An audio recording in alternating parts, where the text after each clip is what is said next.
Let's check out the custom Catio, or Catopia. I don't know what to call it really.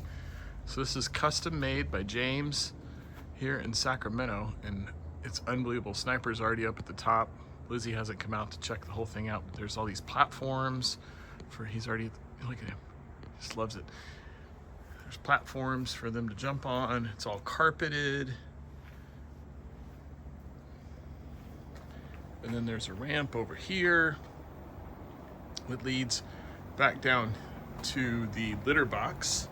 This is a litter robot that I put out here and hardwired in. And what happens is it will automatically cycle after they go to the bathroom in that thing. And I cut a hole so that it drops through the floor and into a bucket.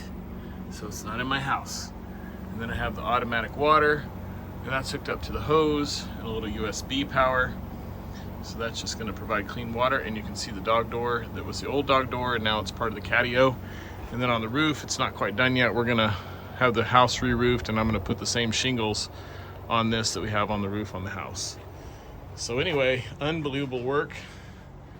It was a labor of love and a lot of sweat and effort, but it's the payoff. So the cats can be outside and the litter box can be outside. I don't have to smell that anymore.